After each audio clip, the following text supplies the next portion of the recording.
Yeah, my name is Steve TOMBS. I'm Professor of Criminology, so I've worked in and around criminology for about 30 years now, concerned with corporate crime, crimes by companies, increasingly crimes by the state, and the ways in which those crimes are or are not regulated.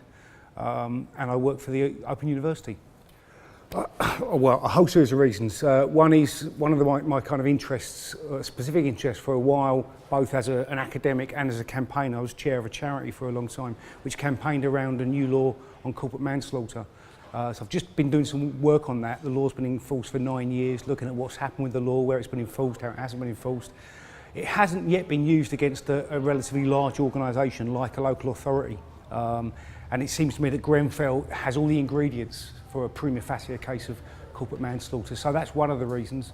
The other reason is, look, you know, I'm interested in health and safety, worker health and safety, public health and safety.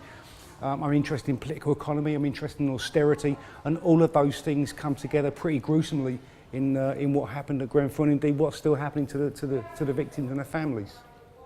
Well, it's less for victims and families in the sense that I think that this case is the test of the new corporate manslaughter law. It's many other things, right? But it's the test of whether that law is fit for purpose in terms of holding relatively large organisations like a local authority to account. Now, that's not the end of the story for the victims, and it may not be something that some of them are interested in, but I think that if there is a case of manslaughter against the local authority, and indeed other organisations associated with what happened there, and it's successful, I think that sends an important symbolic message to employers and to organisations that they can't be cavalier about the health and safety of workers, residents, local communities and so on.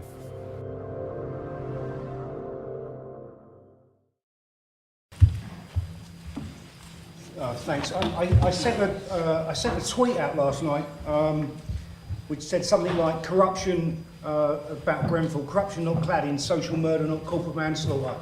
By which I meant, you know, cladding's part of the issue, but it's not really the issue, it's corruption, as Dave's indicated. And corporate manslaughter is an issue, but it's not really the issue, it's social murder. And I'm going to kind of focus on those last two things. But I'm going to say something in my 10 minutes about corporate manslaughter. As I say, not because the law is the main way of preventing corporate and state harm, far from it, but it is one tool that might be used in that struggle. And I also say this, I talk about corporate manslaughter as someone who's not a lawyer. That's the kind of thing, you know, the kind of way you introduce yourselves at parties. Hello, my name's Stephen, I'm not a lawyer, right? So I'm not a lawyer.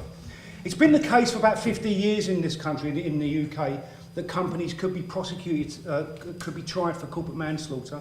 But to do so, it also had to be the case that one or several directors or senior or owners of that company also had to be tried for gross negligence manslaughter, tried as individuals. Without one, the individuals being tried, the companies couldn't be tried. And that meant that only a handful of very small companies were ever successfully prosecuted for corporate manslaughter, where the corporation could be identified with the small business owner or the sole director of the company.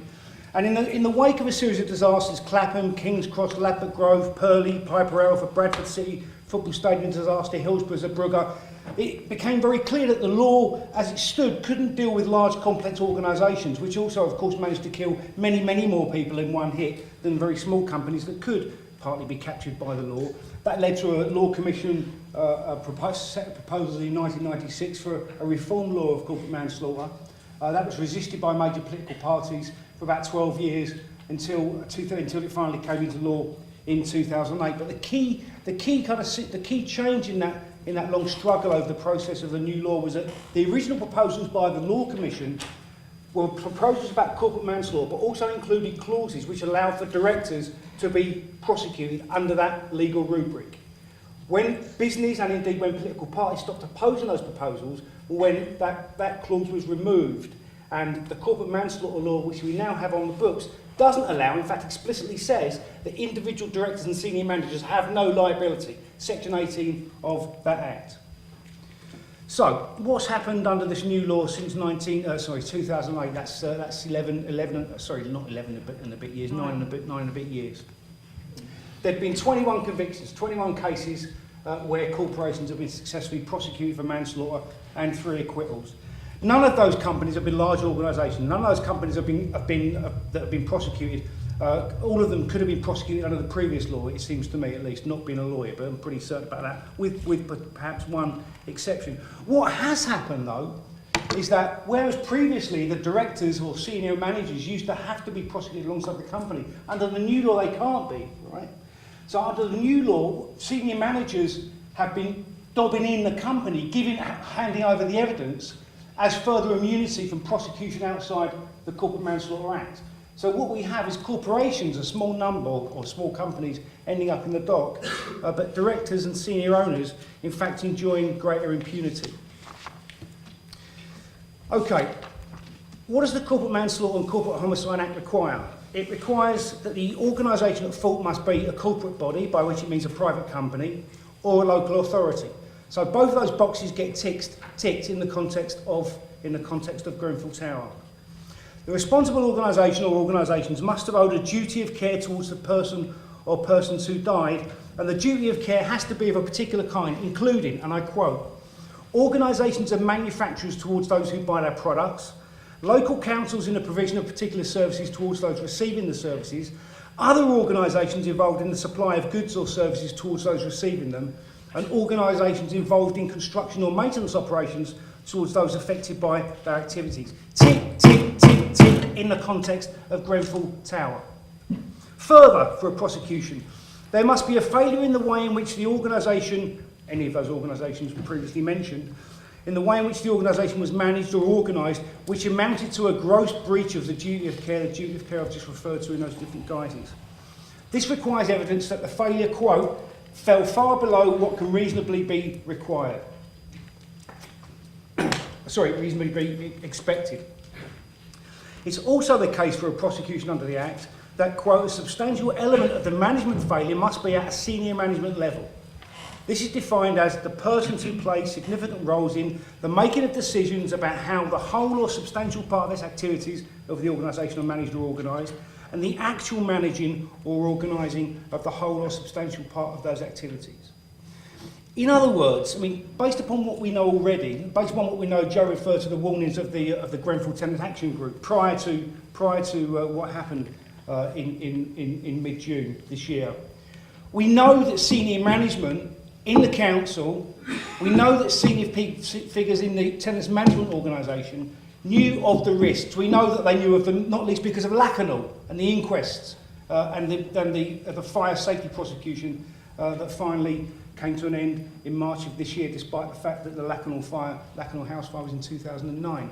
We know that there's prima facie evidence for a case of manslaughter to be taken against one or several organisations involved in the Grenfell Tower disaster. It doesn't mean that they'll be successful. Proving a gross breach and meeting the senior management test are both difficult feats in law and haven't yet really been tested under a new law. But that there's prima facie evidence seems to me to be absolutely clear. What would be the downsides of any prosecution of the council, of the TMO and the private contractors? Well, one of the downsides, I think, is that almost certainly senior individuals, going back to the point I made earlier, senior individuals in those organisations would evade legal accountability. They would exchange their threat to a prosecution for the organisations, for the council, for example. They would guarantee impunity for themselves.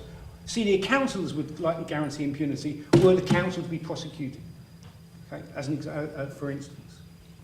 The second and kind of ironic consequence of a prosecution, were it to be successful, was that the sanction, if let's say the council was successfully prosecuted for corporate manslaughter, then the sanction will be a fine. And the fines in the 21 cases up to this point have ranged from £8,000 to £600,000. And it's likely the case were the council, it's possible that the council would receive a fine higher than £600,000. Who would pay the fucking fine? Who would pay the fine? The fine would be dispersed to the innocent. The fine would be dispersed to the poll tax. It's not called the poll tax anymore, is it? I still think it's the poll tax payers, right? The fine would be paid for by employees of the council. The fine would be paid for by the people who relied on the services of the council. Right? So that fine, whatever level it was, the higher it is, the greater would local people be hit. Okay? Not the powerful people in that borough. That's also not to mention, by the way, the legal cost involved. Southwark Council, after Lacanau, spent £3.34 million in legal fees around the inquest, defending its role around the inquests in relation to those 6 deaths. That's not even to talk about the legal fees it incurred in terms of the health and safety charges for which he was or the fire safety charges, for which he was eventually found guilty. So likely the poor would pay, yet again. As always, title of a famous criminology book, the rich get richer, the poor get prison. What would be the good things that might come out of a successful prosecution or prosecution in this case? Well, I think the most important thing is it would send a symbol, it would send a message. It would mark what happened. What happened at Grenfell was many things, some of which we know about and some of which we're yet to find out about.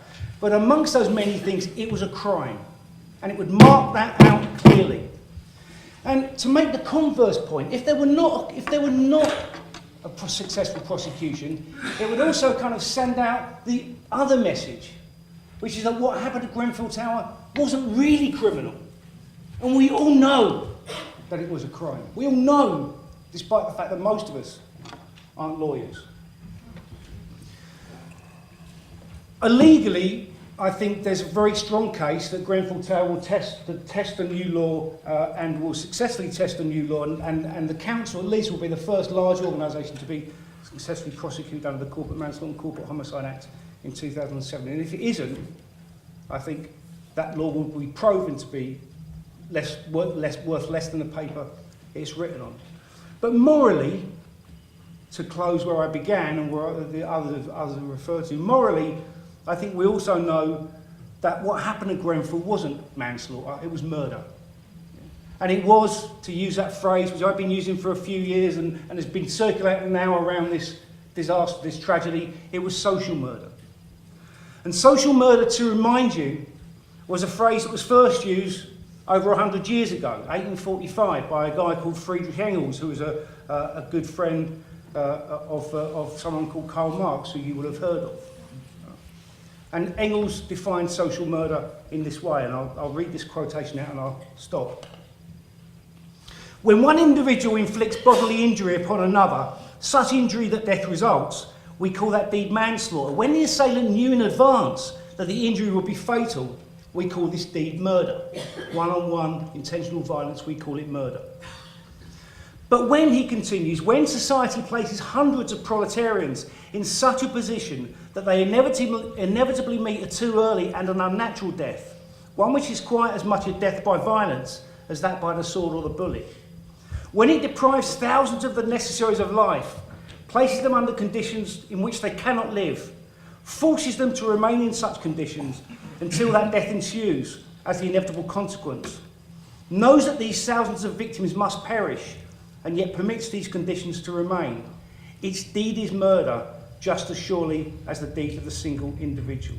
What happened at Grenfell Tower, Engels knew then, we know now, is social murder. Thank you very much.